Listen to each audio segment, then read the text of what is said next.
What's up, duelists? Today I'm going over the top 5 most underrated decks in Edison format right now. These are the 5 decks that I feel have the best chance into today's Edison format metagame. They're highly competitive. These could very easily be tournament winning decks if you just pilot them and practice them and get used to the metagame and get used to how to sideboard and stuff. Before we get into things, if you do want to try out any of these decks or any other decks in Edison format, there's a huge wide range. In a super competitive environment, RBET is coming up. All of the RBET, all of it. RBET, really big Edison tournament, really fun tournament that I throw. June 8th and 9th is the next one online. It takes place in the really big Yu-Gi-Oh Discord. You can find an invite to that in the description below. June 15th and 16th is RBET Los Angeles. There's a sign-up sheet for that in the description below. August 3rd, RBET Laurel, Maryland. Sign-ups for that in the description below. And then September 21st, RBT New York. Also, description below. If you guys get top 8 in any of these events, you qualify for RBT Rulers. It's the most prestigious Edison format tournament of all time. It's lit. Come through. All right, let's get into things. Number 5, Gravekeepers. This is a list that I built recently with a few concepts that I took from a list that won a PS5 tournament and from Swagger's build. So I took from 2 different very successful lists, one that won a PS5 tournament and one that Swagger used to basically rise to I think it was rank 3 in SoCal for a very long time, maintaining over an 80% win rate. So combine those 2 ideas into this beautiful looking list right in front of you. And I posted a video with it last week, and there's a video up with the tournament gameplay of this deck on members only right now. If you want to become a member, it's $2.99 a month. You get members only content. It's kind of lit. It's kind of vibes. You get the vibes. But the way the deck works is you use Necro Valley to shut off your opponent's graveyard. In Edison format, Necro Valley is a little bit worse. There are special errata on Necro Valley in Edison format. This text here is not the exact text of how Necro Valley works. So if you're watching this and this is the first time getting into Edison format, make sure and look up the correct errata for it. But basically, you want to shut off your opponent's targeting graveyard effects, and then you use your strong monsters to beat your opponent down while you discard their monsters from their hand with Royal Tribute. You have all the highest quality trap cards in the game. You have all of the strongest boys in the business, and then in the sideboard, you just have a ton of cards for frogs. So the big thing about this deck is it's pretty good against most of the decks in the metagame. Against Blackwings, against Vayu Turbo, against Heroes. This deck is fantastic, but this deck really does struggle with frogs because in this format, due to the errata on Necro Valley, Treeborn Frog is not negated by Necro Valley. So Treeborn Frog will come back under Necro Valley, and even if you Royal Tribute them, all they have to do is top deck a Monarch, and all of a sudden you're losing. So for the sideboard options, you got to have the 2 Dyna to stop that Treeborn, triple pulling the rug to stop that Treeborn, and then a few extra cards for frogs here and there, like compulsory. You could even make an argument for cutting the Grand Mole for a 3rd Dyna. I think that is not the worst decision to make because I think having as many cards for frogs as possible is not the worst way to approach this deck. Your game 1 deck is going to be good versus 90% of the field, and then against those 10%, 15% frog players, you just have a crazy sideboard plan for them. I think that is a great way to approach things. This deck is heavily underrated. Very few people play Gravekeepers. I think it's much more fun in Edison format than it is in the later formats because Necro Valley is not that strong, and the Gravekeeper Recruiter is not out yet, and Pot of Duality is not out yet, so you're not hitting Royal Tribute all the time turn 1. So it's not a deck that's lame to play against like it is in later formats, and it's not a deck with a singular function like it is in later formats.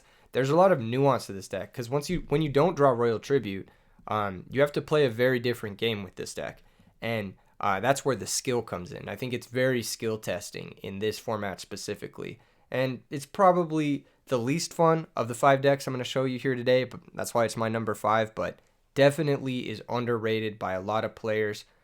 Definitely try it out if you haven't yet already. All right, next, number 4.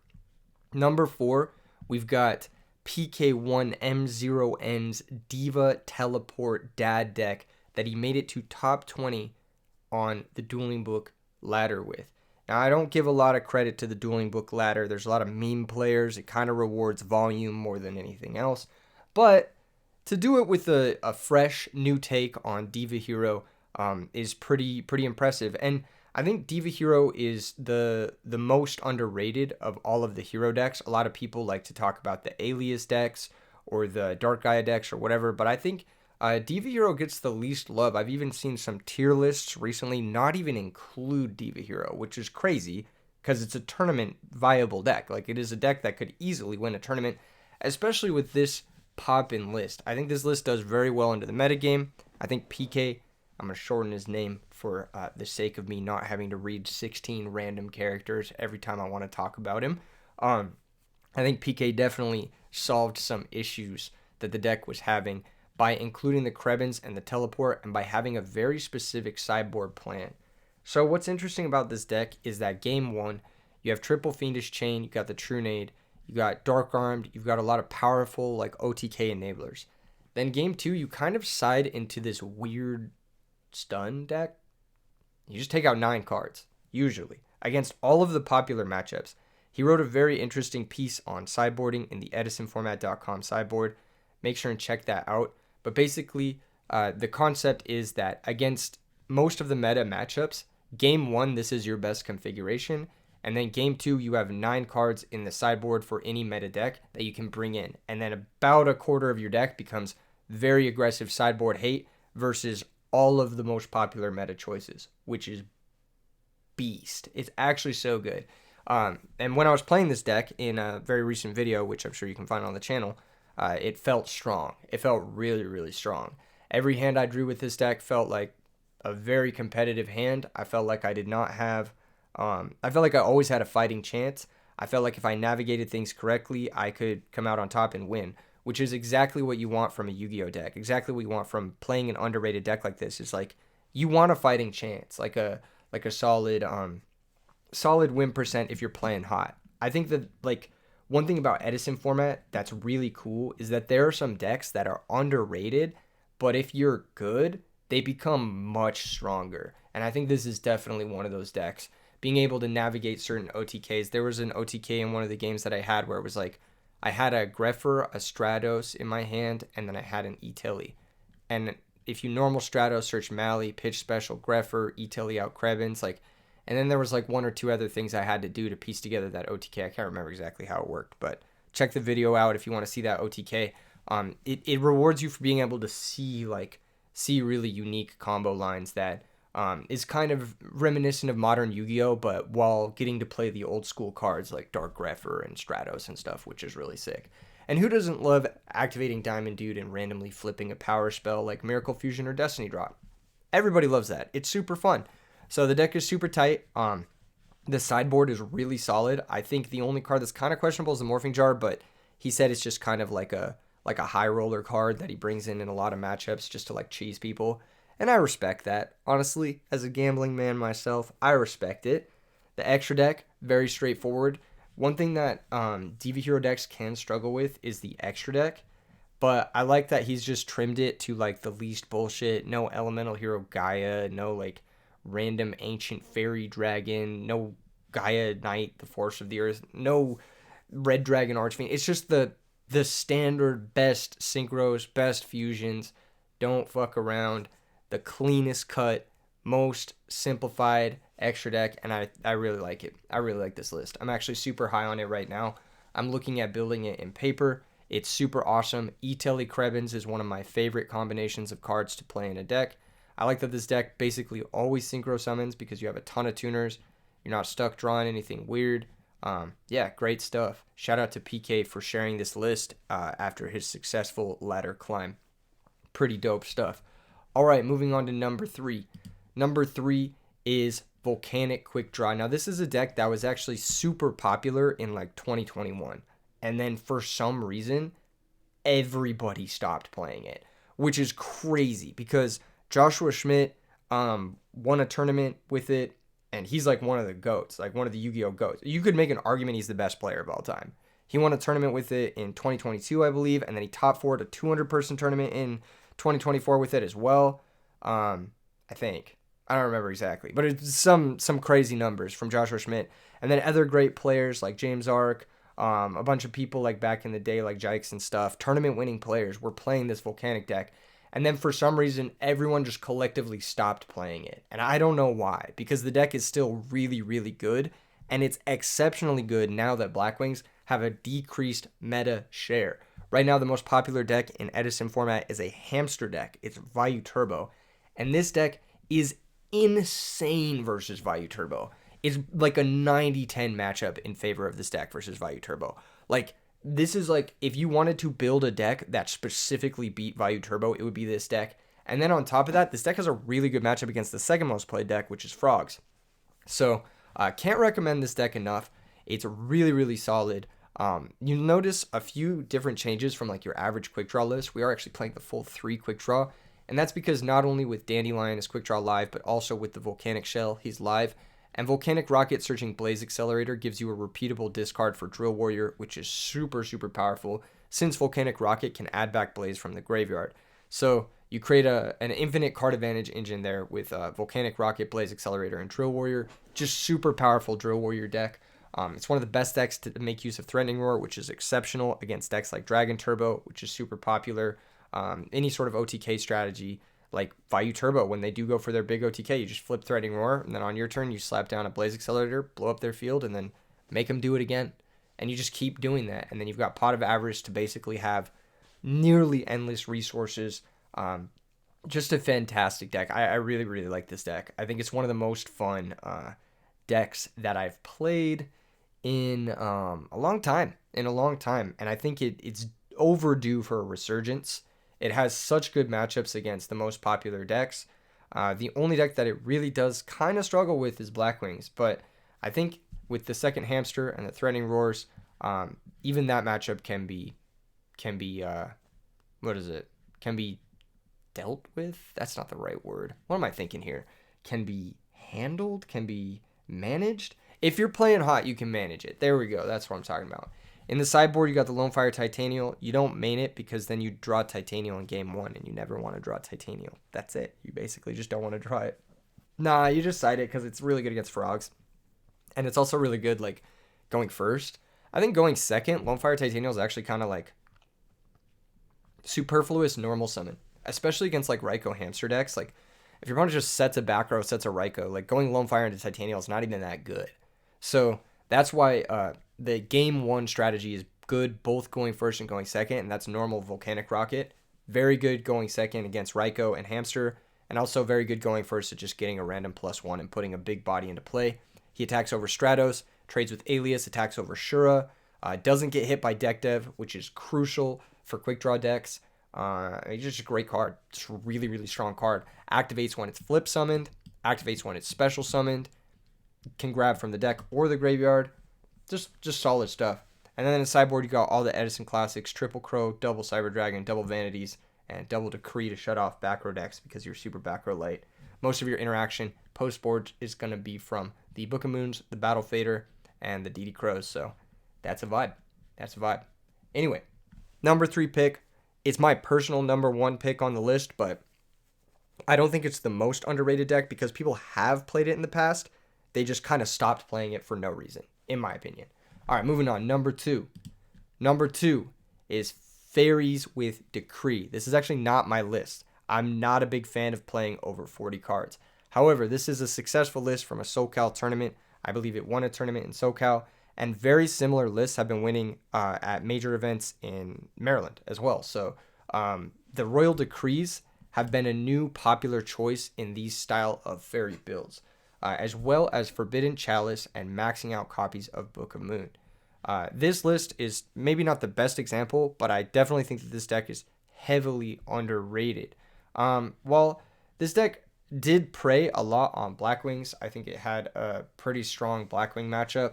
Outside of the games where you're getting deck deved. I think that this deck also does really well versus Vayu Turbo, which is the number 1 most played deck right now. This list in particular doesn't have the cleanest sideboard for Frogs, but Frogs can sometimes give this deck trouble. But this deck also does really well against a lot of the other decks that have blown up in Vayu Turbo's kind of meta cycle, basically. This deck is one of the best decks against Dragon Turbo. It's one of the best decks against Hero decks. It's one of the best decks against Machina, which is a very popular deck now in response to kind of the Vayu Turbo. And in general, Christia just gives you game versus everything. This is an auto-win card. Very few people do play this deck. It is incredibly skill intensive. Tiny misplays can cost you matches with this deck. Definitely don't play this. It's not for the faint of heart. Don't play this deck if you're kind of a newer player. I would say practice something else first, because this deck is not very intuitive. It's not like, oh, I'm going to set my Nova Summoner and they're going to attack it and I'm going to get my Shining Angel. Like, that's not, there's layers to this. Basically, how I would compare this deck is like, it's kind of like a modern deck or a Pokemon deck in a way. Imagine Shining Angel and Nova Summoner as like your ball search. And these cards can give you access to your entire deck. So having one of these can give you like such a wide range of options. And if you make the wrong play with it, it can be pretty punishing. Like, for example, Nova Summoner can get you Dialk, which is like a beat stick, or it can get you to Shining Angel, which can get you to DD Warrior Lady, or it can get you to Honest, which you can bounce to hand and then use that effect, or it can get you another Nova Summoner, so you can try to build 4 for Christia, or it can get you Herald of Orange, so you can like try to make a synchro play. And every situation is going to call for something slightly different. And that's why I think a lot of this deck is not super poppin' for newer players. But if you've been playing Edison format a while and you haven't yet tried this deck, I think it's incredibly underrated. People always underrate this deck. Archlord Christia is the best boss monster in the format, bar none. I know people say Dark Arm Dragon's crazy. Dark Arm Dragon's crazy because it has crazy support, but Christia is just the single best boss monster you can summon because it prevents your opponent from coming back. Dark Arm Dragon, if it doesn't win the game, then your opponent has that opportunity to come back. Same thing with Judgment Dragon, same thing with even Synchro Monsters. Christia just says, when this comes down, I win the game, you don't have the opportunity to come back. If you don't stop this from happening, you lose. So that's why it's so good, because it's got that floodgate effect, and it's got a proactive +1, unlike a lot of the other boss monsters that just run into bottomless and trade 1 for 1. Christia always gets you that proactive +1.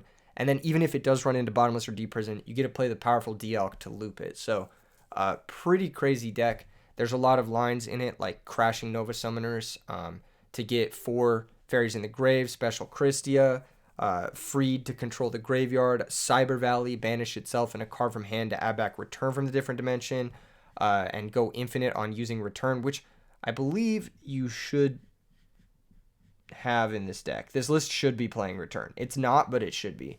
Yeah, return from the different dimension absolutely should be in the fairy deck.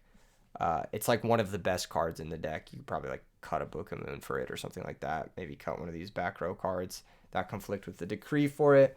But yeah, you absolutely should play return in this deck. This list is just not the ideal one.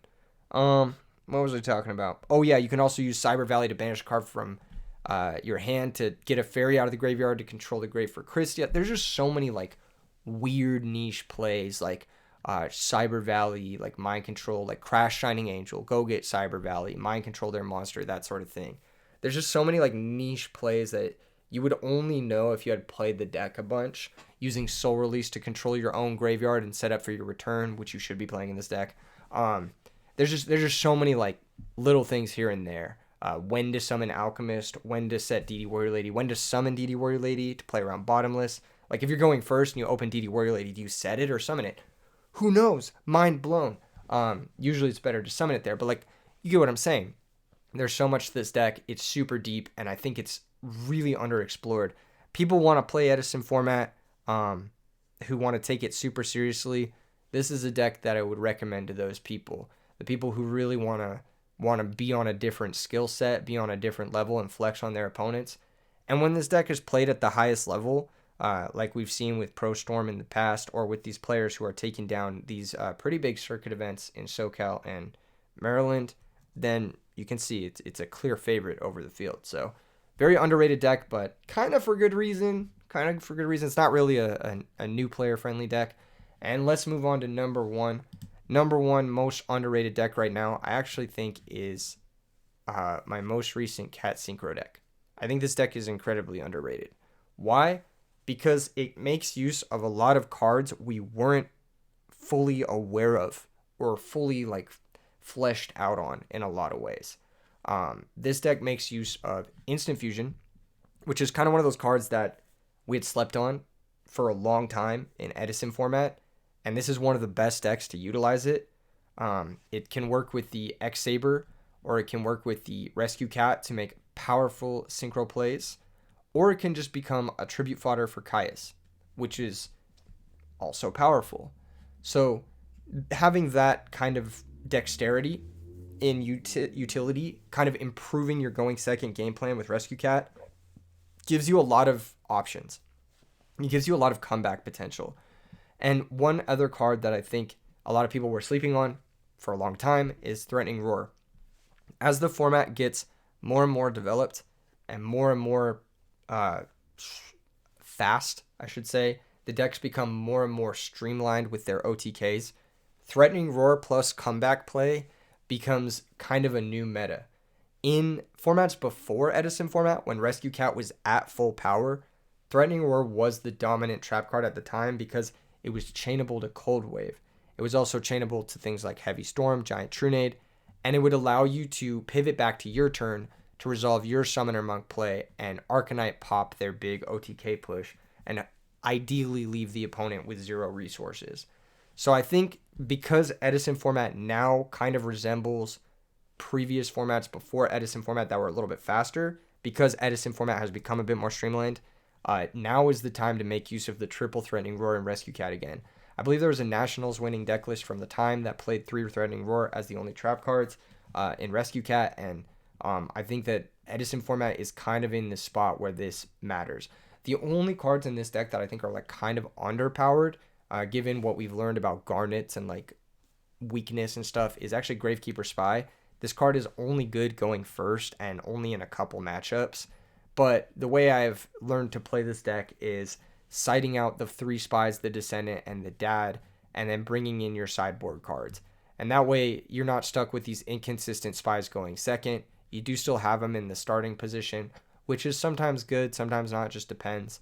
It's obviously insanely powerful if you have Spy plus Cat, because it's double level 7, double Arcanite play, instantly live Pot of Avarice, instantly live Chaos Sorcerer, and then if you get even one more Dark in the graveyard like DD Crow, instantly live Dark-Armed Dragon as well.